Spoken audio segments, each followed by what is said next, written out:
Well, last week we looked at the ecumenical councils, and it should have been clear that these councils dealt with two theological issues, Trinity and Christology. And the Seventh Ecumenical Council, known as the Second Council of Nicaea, which dealt with the issue of icons and their place in the church, may seem at first glance to stand apart. But in fact, this council too was concerned with Christology. The council met in response to a controversy known as the iconoclast controversy. Those who revered icons were called iconophiles, or lover of icons, or iconodules, reverer of icons. Those who were opposed ended up being called iconoclasts, the destroyers or smashers of icons. Now, how did it get to this point, though? By no later than the 4th century AD, Christian churches had been filled with images of holy figures. Splendid rows of angels and holy persons could be seen on the walls of every church. By the 6th century, many Christians had come to believe that icons brought Christ, his mother, and the saints down among the Christian people. These holy figures were now in heaven, but they were made accessible on earth through their images. The word icon, ikonna, means image. At the time, it meant any representation of a human person. Holy persons could be shown either through their faces alone or in full length. These could be painted on boards, what we now call florides ikones, portable icons, or be painted on the walls of the church, the frescoes or mosaics. And since around the middle of the 6th century, some of these images, as it were, broke ranks.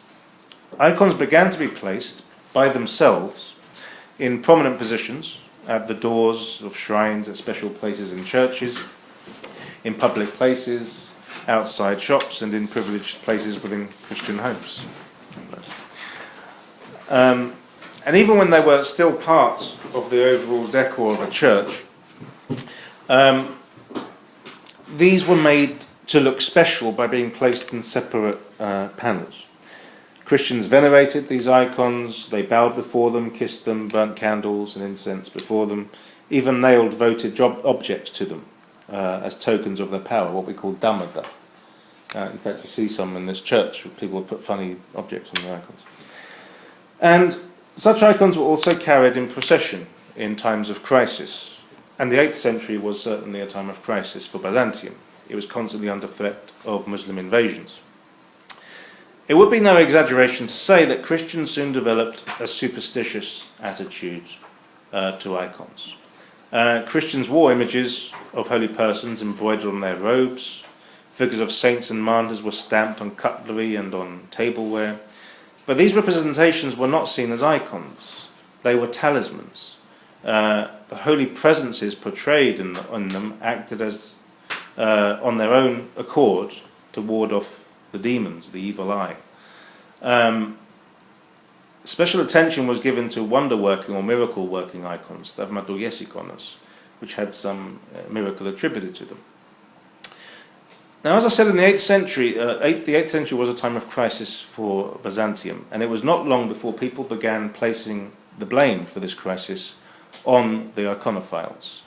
Some had come to believe that the veneration of icons had led to idolatry, and that the Christian people had incurred the wrath of God.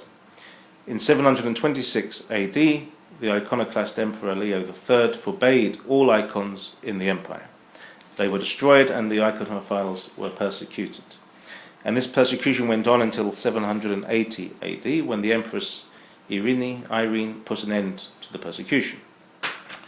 The main defender of the iconophile position in this period was St. John of Damascus, a hitherto little-known Syrian living in Muslim territory. He wrote a treatise in defense of icons in 730 AD. These writings did not come to be known in Byzantium until 800 AD, after which his theology became crucial to the church's understanding of icons.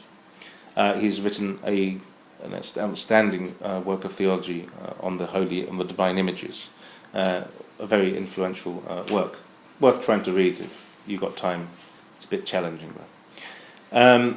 And St. John, what he did, again, when we talked last week about the Greek fathers and the councils, I illustrated how how innovative the fathers were. They were pretty imaginative with their theology. With even though they were what we now call really traditional, they were pretty daring in.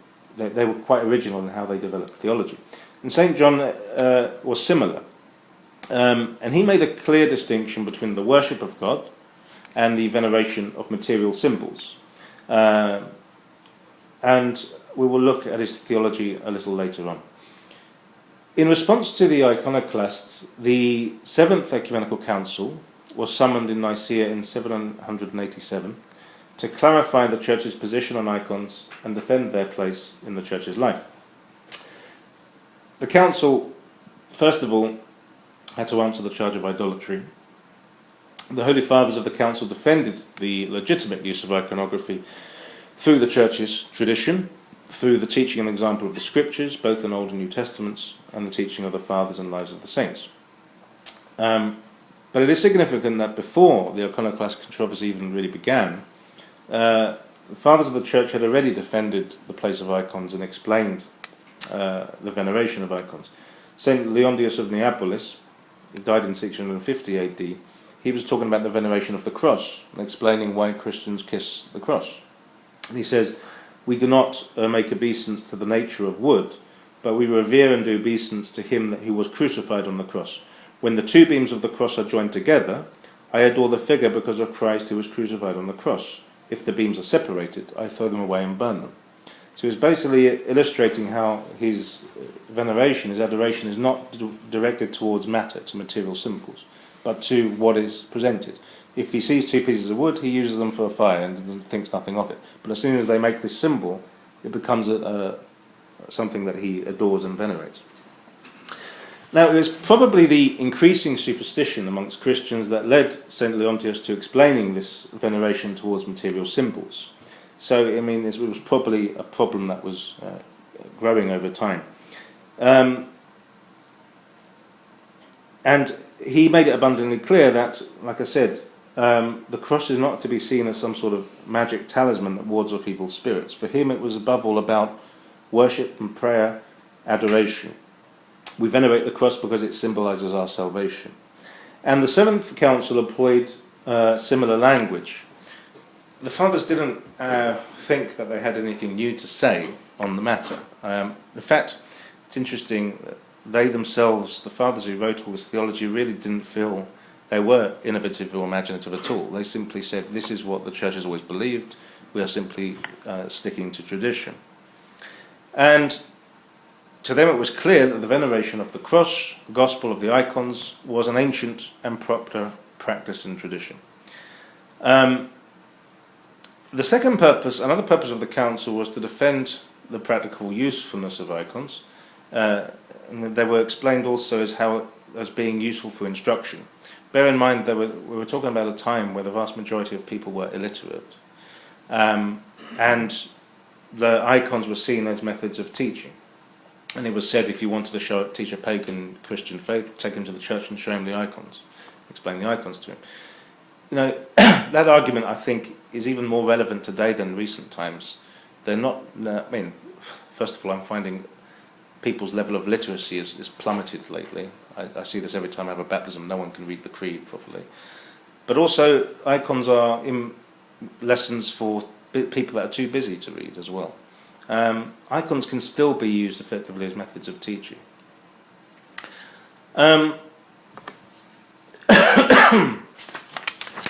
Another purpose, of course, of the council, though, and the most important purpose of the council, was that to explain the theology of icons, that the icons were not simply permissible, they were absolutely essential for a true Christian outlook on life, for true Orthodox teaching. And this was expressed well by St. John of Damascus. And he says, of old, God, the incorporeal and uncircumscribed, was not depicted at all. But now that God has appeared in the flesh and lived among humans, I make an image of the God who can be seen. I do not worship matter, but I worship the creator of matter, who for my sake became material and deigned to dwell in matter, who through matter worked my salvation. I will not cease from reverencing the matter through which my salvation has worked. The theology of the icon is based on the incarnation, the revelation of God's image in the human form of Jesus Christ. By depicting God, we declare that God has appeared to us. He became a part of the material world. He is now visible to human eyes. But icons also, they're not attempts at, they don't try to be, realistic or historically accurate. They try to show something more deeper than that. I mean, in the West eventually, you had the Renaissance, all of that. Religious art became more and more focused on trying to capture the physical beauty and emotion. Yeah, and you see this in all these famous paintings you see. The Eastern Orthodox iconography is very different because it doesn't try to capture that. What it tries to illustrate is not just what we are, but what we will become. It tries to really capture a sense of holiness and the grace of God. The icons of the saints, for example, they reveal the full implications of the incarnation. The saints are painted in much the same likeness. You don't find huge differences in the way everyone is portrayed, because the idea is that the saints have obtained the likeness of God, the likeness of Christ. But also icons, it was put very well by a Russian theologian. I want to quote him here, Nicholas Cernov. He said, icons demonstrate that men, animals and plants and the whole created cosmos can be rescued from their present state of degradation and restored to their proper image. They are pledges of the coming victory of a redeemed creation over the fallen one, and a concrete example of matter restored to its original harmony and beauty as a vehicle of the Spirit. So the icons of the saints really proclaim man's deification, that we are all called to obtain the likeness of God, the likeness of Christ. And basically it's icons, like I said, they're not realistic portraits. And as a result, icon painters, what they seek to express is not just what they see. They seek to express the revelation of God, the tradition of the church.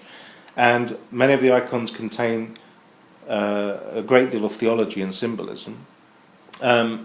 It's not just about the style in which they're painted, but also you'll find there's some icons which are quite rare, which you may not see much of. But I'll give you an example. I saw a lot of interesting icons of the hospitality of Abraham, with the three angels meet Abraham.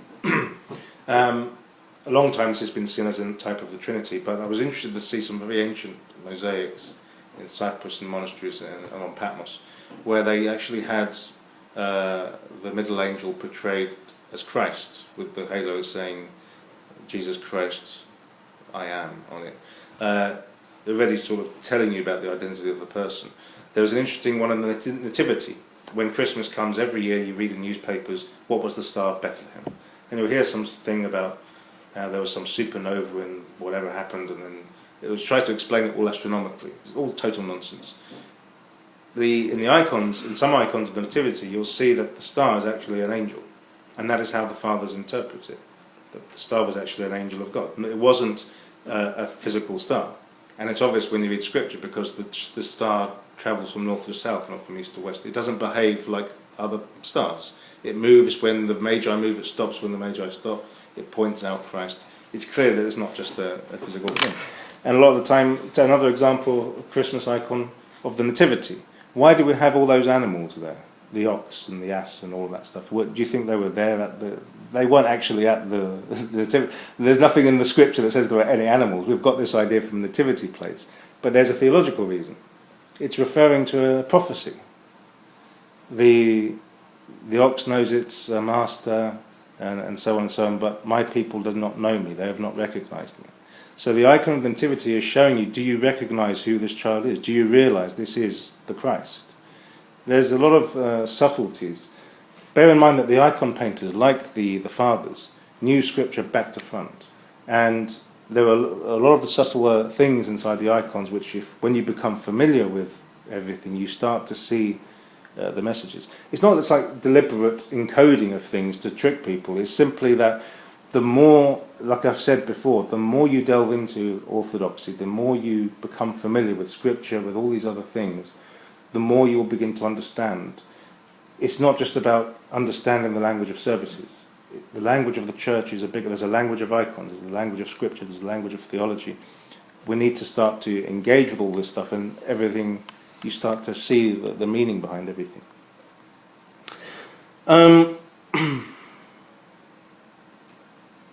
Now, going back to this little history lesson, the persecutions, even after the Seventh Ecumenical Council, continued in 815 under Leo V the Armenian. And in the second period of persecution, the main protagonists in defense of the icons were Saint Theodore the Studite, an abbot. He had a deep hatred of compromise regarding the veneration of icons, which fired up the religious elites of Constantinople, and Nikephoros, the Patriarch of Constantinople. And these two really together regained the intellectual high ground for those who supported the veneration of icons. And they argued with intellectual bravura that icons were not only permissible, but actually necessary for correct theology. Only through icons can the truth of the Incarnation be fully and rightly proclaimed. Because if you truly believe Christ has been seen, then you would have no hesitation about actually portraying him. And finally, the persecutions were brought to an end by Saint Theodora, the Empress in 843.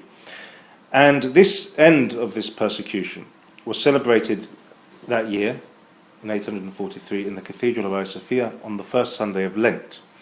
And it is known as the Sunday of Orthodoxy, or the Triumph of Orthodoxy. And we still celebrate this today. Every first Sunday of Lent, we celebrate the Sunday of Orthodoxy. We have a special procession with the icons around the church, and we read a small extract from this Synodigon, this sort of creed which was written up on that day, on the icons.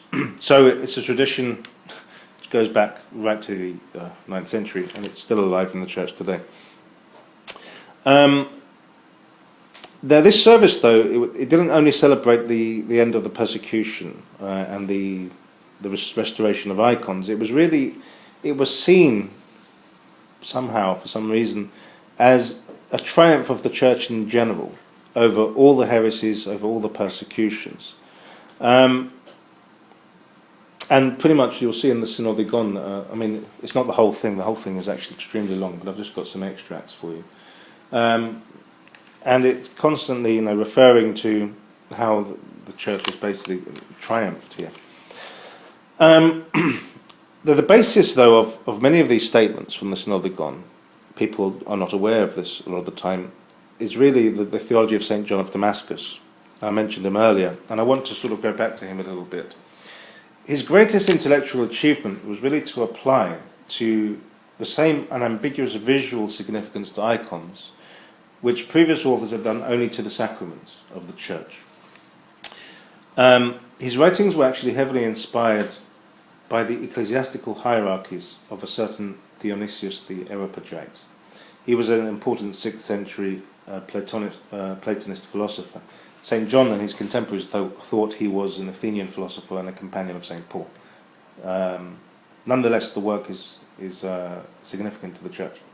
And this pseudo-Dionysius imbued the whole created universe with a sense of the divine. God lay behind everything, and the whole world was basically one great icon, which revealed to man the nature of God. God could not be grasped with the imagination, of course, but he left us with a code of visible symbols which reveal the divine to human eyes. Icons were part of this great code. And this was the basic argument of Pseudo-Dionysius and of St. John of Damascus. God reveals himself to us through visible images. So the icons were not just works of human imagination, they were divine revelations, which made the heavenly realm visible and tangible. Now, after the Triumph of Orthodoxy in 843, it was this understanding of icons which prevailed and became the official position of the Eastern Church. From the 9th century, the iconophile clergy stepped in to take control of lay devotion. an already existing devotion to icons was clericalized, if you like. It was pulled into the gravitational field of the church. The clergy now insisted that icons should be concentrated in an orderly fashion within the walls of the churches, and their veneration should be intimately connected with the celebration of the liturgy. This meant, in fact, a considerable flattening of the holiness ascribed to individual icons. In the 6th and 7th centuries, it was quite normal for a heavy charge of worship to be directed to one particular holy picture in a church or city or private setting. That particular icon, and only that one, seemed to bear the presence of an invisible person. It was an effective or miraculous image. Others were not. Now all icons claimed equal respect because all of them had been declared equally holy. And they were holy because of the holiness of the person whom they represented, and because of their placing in the church where the liturgy was celebrated. So individual icons, were not to break ranks as they had done in earlier times. What came to be most important about icons, at least in the view of the clergy, was the creation of precise habits of the heart through the conscious veneration of the persons depicted in the icons. It was above all within the church that the saints were present. It was conscious human prayer addressed to loved and powerful human beings as believers stood before their icons, and not the mute power of talismans, which saved the faithful from harm in a dangerous world. Those who sought personal protection of a more intimate kind now resorted not to amulets, but to what we now call ingolbia, which is still worn by the bishops today. You see that when the bishops wear that. See that thing there? That's ingolbia. And it's basically an icon of the saint, which people would carry. And they were often used, actually, once upon a time, they carried communion within the ingolbia to take the sick people. Sometimes they would have relics in. And it was an interesting time because never before or since, in fact, in the history of the church, had the clergy taken so much control of lay devotion with so much theological certainty. They really kind of, like, this period was a schooling of the visual imagination of the Christian people.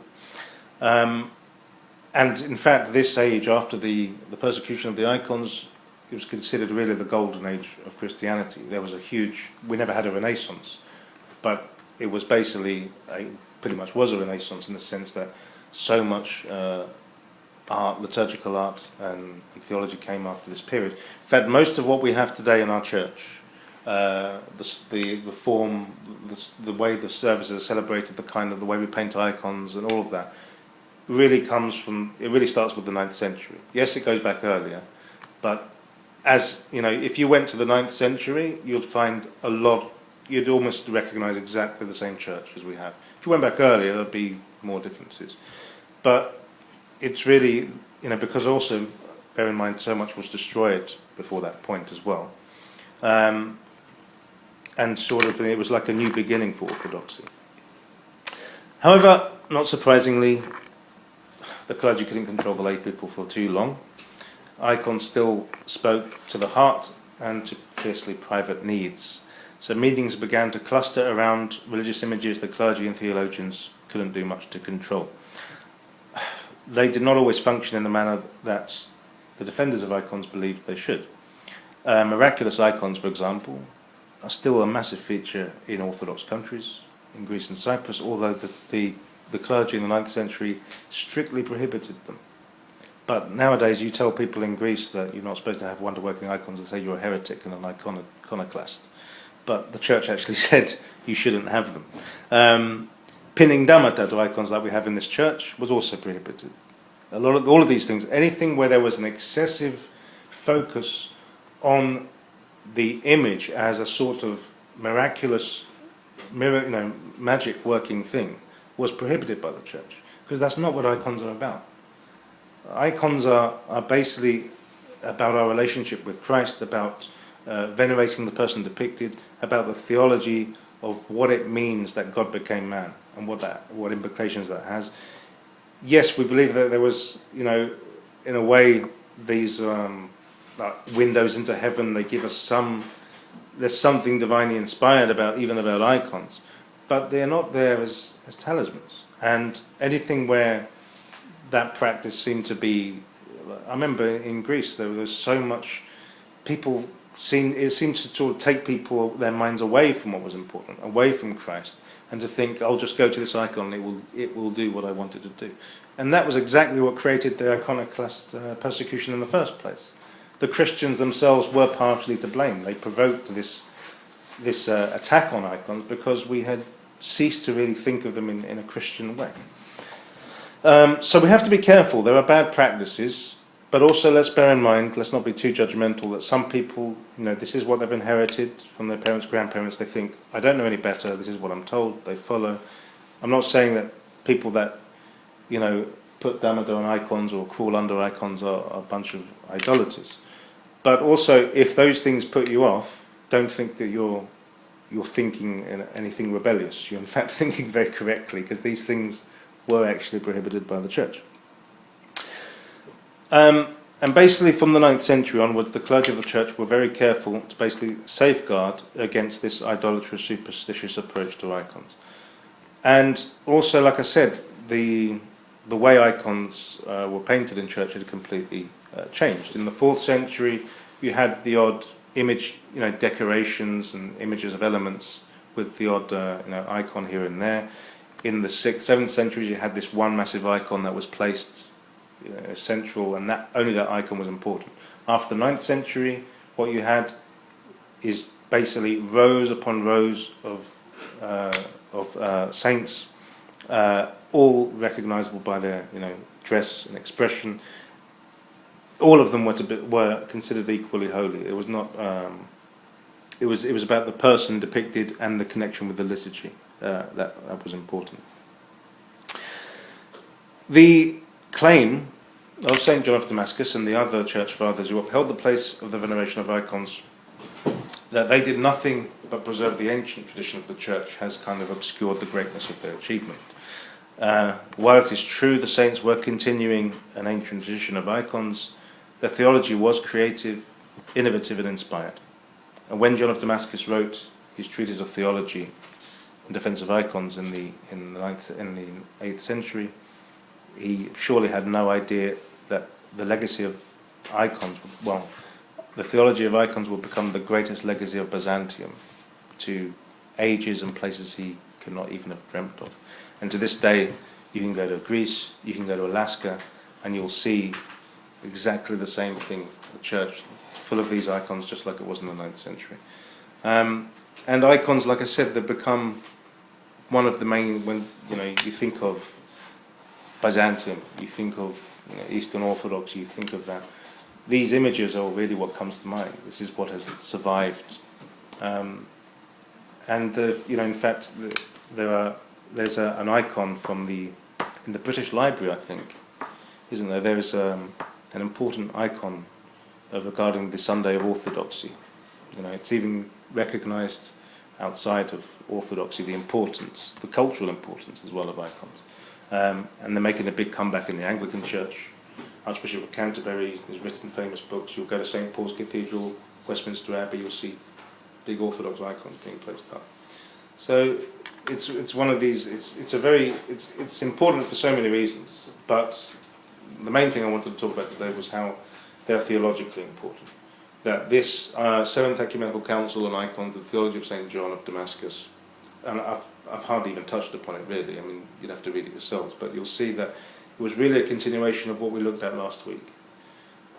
God is Trinity. The second person of the Trinity became a human being to restore humanity to God. And icons pretty much show you that visibly, not just words, but tries to give you an image of what that means. Anyway, I'll leave it there. Do you have any questions? Yeah. You mentioned that not using the icons as talismans. Yeah. But there's also, and obviously just like a window to divine. But there's also a number of icons that are deemed like miracle worker icons. You're in Russia, especially I think, in Greece. Yeah. And then there's also some icons which have these that have been denoted as being weeping icons. Yeah. So how would you define that, especially if let's say in case if they have powers or they're trying to display some kind of Okay. message, and Yeah. the weeping, isn't that coming from the divine? What's the Yeah, my issue, and I think the issue probably with the clergy in the 9th century, I don't think it was ruling out any possibility that a miracle could be worked through an icon. The problem, though, was that people began to think the icon was doing the miracle, and not God. God can work a miracle through you if He wants. That doesn't mean I'm going to start worshipping you. And I think that they were concerned that the focus would go, and it had done already amongst Christians. And that's what the clergy basically was trying to. They didn't want another iconoclasm, and so they were trying to safeguard against that. I've seen it though in Greece, and I'm afraid most people, a lot of people. I'm not ruling out the possibility that there can be a miracle working icon, but I don't see then. If it's the grace of God, why should I focus all my attention on the icon? I mean, I am very sceptical about it. I'm very cautious about it. That, to be honest, if the miracle has happened, I'll give thanks to God. If He chose to do it through He could choose to work a miracle through anything. And I'm a bit cynical and sceptical about those things. I'm not saying, like I said, these things can't be happen. Glory to God. But let's not start turning the icons into the source of the miracle or the grace of God, because I think that's when we're in danger of losing sight of what the icon's about. Icons are supposed to lead you to Christ, not to replace Him. I remember in Greece, in Vassilios, there was someone who would keep saying, I'm going to go to the church to talk to the Banaya. And she talked about the icon like it was actually her. I sort of said, you don't seriously think that she is the icon. He said, oh yes, yeah, I do. I thought I couldn't believe what I was hearing, So, In her mind? yeah. We have to be careful that we don't end up. And idolatry though isn't just about icons. Without them, we have mental idols as well. It's not just about idolatry. People have ideas of God. The way people think about God. God is a friend that shits on my shoulder. God is a tyrannical, angry God that's going to punish me. All these are idols. Whether it's something you've painted or something you've got in your head, it's still an idol. Icons basically invite you to know who the true God is. But we have to be careful that we understand that they are simply representations. They're not, God themselves. So I have a question. So why there are some miraculous icons and weeping icons, and some are not? Well, like I said, if all of them is just a window to Jesus, to something divine, then why some of them are considered to be miraculous? Because there may have been. Yeah, I can't really answer that, but I mean, there may be just a certain event, certain time where God chose at that point in time to work through the icon, and not another. But what seems clear to me, from what we've looked at, I mean, I don't want to go so far and say it's a whole load of rubbish or anything like that, but it seems clear to me that from the 9th century, the clergy basically said no more miracle-working icons, they're all equal, deserving of respect. And it didn't want to have miracle-working icons. But just because, a certain miracle happens through a particular icon, a lot of the time these wonder-working icons, it's just one miracle that happened, ever. But everyone has attached so much significance in the end that it might have just been God did that miracle this one time, and suddenly it's become this miracle-working icon, which is constantly weeping and producing miracles. It's not necessarily the case. It's just the attachment that's given to the icon, and that's what upsets me. That's what concerns me. Now, when we've actually forgotten about Christ because we're so obsessed with this miracle-working icon, I feel that it's doing the opposite of what icons are for. I think one of the examples I can think of is when I lived in Long Island, there's the Greek Orthodox Cathedral of St. Paul's in Hampstead has a miracle weeping icon. I think it began like in the 70s, probably during, some people thought that maybe because of the time of Vietnam, so the Pompeii was weeping. And then it stopped, and then I think it started again maybe like in the past 10 years, or it may have happened several times, and maybe it was because of 9/11, or, I mean, people symbolize different things. I think that there's a big write-up on that as well. I think there's even people who, they did some scientific work on that, including, I think it was some scientists, perhaps even Jewish or something, who didn't believe any of this. They tested the composition of the tear, what was weeping, and it was chemical substance was tears. This is an Orthodox church. Yes. I've never heard of people doing tests for miracles in the Orthodox Church before. I thought that was just a Roman Catholic thing. No, I never come across that. Happened, I've been. No, the idea that you would make a test to see if something's a miracle seemed to me very. Well, I don't know why it was. No, if it happened. I mean, maybe to. I'm sure that we don't really need that for our own faith. No, I mean I've never heard of it. Again, some people, if people are causing like, if there's accusations that you're faking it. Bringing a lot of publicity just to bring in money or something else because that's happened before. This, and I don't know. I don't know the whole history. Maybe it could have been allowed and permitted to reveal the truth, so that to show that we're not somebody's not pouring some substance on there or something. I'll give you another example. There's the Gikos monastery in Cyprus, very famous monastery. They have a famous icon there, which apparently had blinded some king, some emperor that was really evil or something, I can't remember what it was. And ever since then, it's now tradition, no one's allowed to see this icon. So everyone goes to venerate an icon that's covered up, you can't kiss it, you can't venerate it. And I'm just thinking, everything that they said about icons has been totally contradicted. What's the point of an icona, of an icon, an image, you cannot even see? I mean, again, we've got to be careful. When we look at the theology of the church, the behaviour I see in the church about icons, is crawling under them, sticking damata on them, miracle working, I don't find any of that at all in the Seventh Ecumenical Council, the Synodagon, the theology of St. John of Damascus, the theology of St. Theodore the Studite, or St. Nicephorus. None of that is in there. And I think it's important that we have that in mind, because there are things attitudes which go on towards certain things in the church, which are told we are told is tradition, it's theology, it's custom. Like I said, there are some practices which are custom, but which are not bad, and there are some things which contradict our theology, and we have to be careful. And we need to have some discernment. Don't think that everything your grandmother tells you is necessarily correct. At the same time, don't be judgmental. Don't go to the other extreme and saying, therefore, let's get rid of them all the icons, because they cause this problem. That's exactly what the iconoclast did. Remember I said, orthodoxy is the middle ground. You don't go that way, you don't go that way.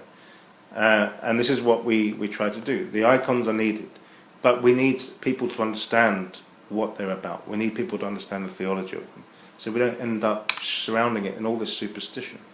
You mentioned about the Tabernacle there. I thought that I've seen a lot, for example, like in New York City, if you go to a store, like there's some icons, there's so many on there, it's, all this jewelry. But I thought it was because people would hang like an eye, perhaps, or a leg or something. And I thought that the family may have prayed, let's say, for their child or whatever, and the child was healed. They prayed, let's say, for the and because maybe they lost their sight. And if their sight was cured, then they would put the symbol on the icon. Not that they prayed to the icon, but isn't that's not right then? You know what I mean? They do that out of respect. Yeah, out of respect. Not out of the icon. As a present. There were two ways. The people either did it as so they want so that the prayer would be answered. Others did it to show some gratitude, and that's fine. But like I said, I think the church abolished it for the reason that people had, like I said, had come to identify the icon with the person depicted so much that they couldn't make a distinction anymore, and that we have to be careful of that. It's a strange. That you can thank God in prayer, surely. It's fine if you want to. If I'm not saying it's, I don't want to go to real extremes and say it's totally wrong. For a lot of simple people, that's all they have. That's the only way they could express their thanks. The church did abolish it though for a reason, which was that it had got out of hand. So all I'm saying is, be careful, have the discernment, remember what the theology is about, and try to let's avoid all the hysteria that sometimes surrounds icons, because then eventually it can lead us going off the whole point of the icons.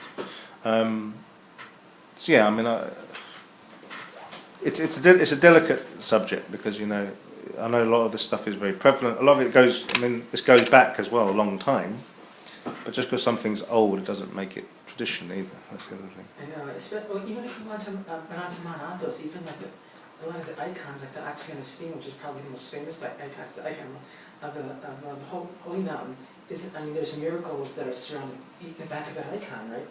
Like how it just appeared and I don't know if they threw it away and it came back or something. So boomerang icon. I don't know. There were different stories. I remember the other one where I went to the monastery. I think it's about the penny, and I saw the icon there. And then one of the bishops, who was at that time, he's actually the Metropolitan of Atlanta now. He had given me this little icon, and I didn't realize it was the same one I saw. And the story behind that was. And see, this is why I'm hearing things that you might sound like myths, but you hear there's one image where I think you see I think the story behind that was there was barbarians attacking, or pirates, I guess, like Turkish pirates trying to come in to invade the monastery, and the icon of the Pania spoke to the abbot to tell them, go and lock the doors, they're attacking the monastery. And then I think something Pania was saying something. Christ was saying, no, these lazy monks here, they don't do anything for me. They're not doing what they should be doing. And then and he put his hand over the Pania's mouth, and she pulled it away, and the icon froze. And that's why I was talking about that. She spoke to him. Now it sounds so. I don't know. And then he found it was the real truth, and the pirates were attacking, and they were able to close the doors or whatever. But is that kind of when you hear that from the monks? Is that legitimate? Well, I'm a more cynical person than a lot of other Orthodox, so I wouldn't say, don't take everything I say as, there's not one correct answer. Personally, a lot of the stories I hear, for me, just seem very made up, and a lot of them I don't really believe, But there seems to be, people seem to think that to be faithful, you have to be gullible. In Greek, we have the word pistos for faithful and evkolopistos for gullible. And we seem to think it's exactly the same thing. And it's not the same thing. I don't have to believe every old wives' tale I hear to be a faithful Christian. There are some stories which, they may be true. For me, a lot of the time, a lot of the stories seem kind of pointless. And I just don't understand, You can believe these things, you cannot believe these things. It's not, there's a room for different, some people in the church are cynical, some are really gullible. There's room for all of us in the church. And we shouldn't sort of attack each other for saying, you don't believe, or you believe anything that you're told. I'm just trying to show you what, the real importance of it is, of the icon, the theology of it. Make up your own minds, if you want to believe some of these stories, there's nothing wrong with it. If you don't believe them, there's nothing wrong with that either. And so what I'm trying to do is just to stick to what is actually essential for all of us, what we have to read, what we as Orthodox are called and invited to believe in. The other things about whether you want to believe in icon works miracles, or you believe this story, that story, there's you can believe it or you don't believe it. It doesn't affect your orthodoxy. You can still proclaim the same creed in church, take communion together, pray together. We can disagree on a number of things. What I'm basically showing you is the stuff that we are committed to believing in. And that's what I wanted to show you. So you don't, because a lot of people get put off when they think to be Orthodox I have to be some gullible idiot and I have to believe everything and accept everything. And it's not that way. There is some room for a bit of disagreement and variety and differences of opinion. And as long as we are true to the basic teachings.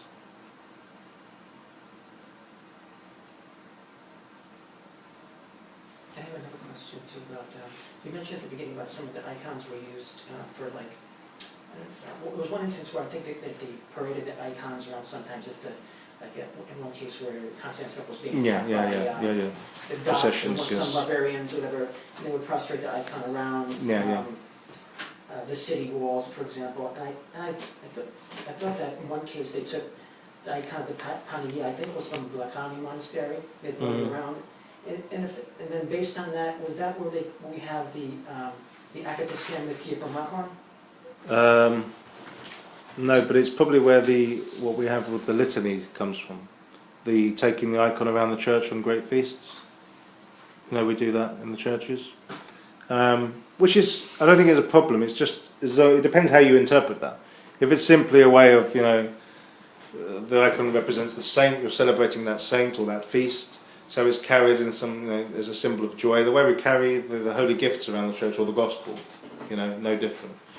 Again, it depends on how they're seen. An icon can be a source of your devotion and prayer, or it can be an idol, depending on what's in your heart and your mind. So there are practices which may have come about from certain attitudes, which have survived, but they don't necessarily. It's not necessarily bad that they've survived. They've just taken on a different meaning. The way, in fact, most of Christian culture, at least in the Greek Orthodox Church, was originally pagan. A lot of what we have was pagan, but that was what Christianization meant. Christianity didn't abolish everything that existed and just say, let's start over. It took what existed, it took the culture and Christianized it and gave it a Christian content. That, I think, was the success of Byzantium, of Christian civilization, that it wasn't destructive. It took what people already understood and connected with and re-educated everybody, baptized an entire culture, entire nation. And so that's, so a lot of things have survived, which started out meaning one thing, but have ended up meaning another. And there was anathema for the worshipping, there was a miracle worship. I have not come across any anathemas for those. The anathemas were pretty much all against the iconoclasts and all the other heretics. They didn't condemn its own people for their superstition, because they were not considered enemies of the church. All they did is they simply needed re-educating, so they didn't speak so harshly. The people they spoke out against were the ones who basically attacked the church and tried to destroy everything and tear people apart. So they didn't anathematize. It didn't anathematize. There was no official doctrine which said that it shouldn't be done. I just know from the history that this was the period when the clergy really stepped in to say, put up barriers to say, don't do this, don't do that. A lot of it was probably not necessarily for theological reasons, though, like I said, all the stuff I'm talking about is not even in here. But it did it mainly to prevent, again, the whole thing happening all over again. So it was a pastoral measure as well, not just theological. Did you have a question? I was wondering, what is Anathema. It's a word we find in the New Testament. St. Paul uses it. I don't know how to describe it, but it's basically like, how would you describe anathema? Curse? It's kind of like a curse. Yeah. Well, yeah. You basically, turning your back, isn't yeah, it? Turning your back. turning your back. You basically it's a complete rejection of somebody. So it's like a way of basically saying that person is not known to me, is outside the church, sort of thing. So, All Saints Church, Paragola? No. No.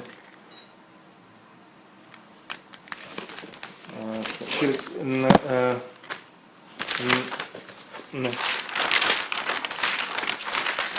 No.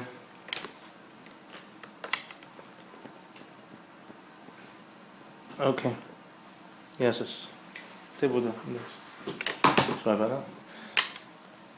Okay, any other questions? Maybe you can have a lecture about what is the worship in spirit and truth. And about idolatry also. A lecture on? About what is the worship in spirit and in the truth. Well, you think it's not clear, or you just? You may prepare some lecture about this. Maybe. I've also added a little thing here in the leaflet. I haven't touched upon this at all, but it might interest you. to talk about a bit about the Western churches in the icons in the Western churches. A lot of people don't realise. I'll just add this as a footnote. People don't realise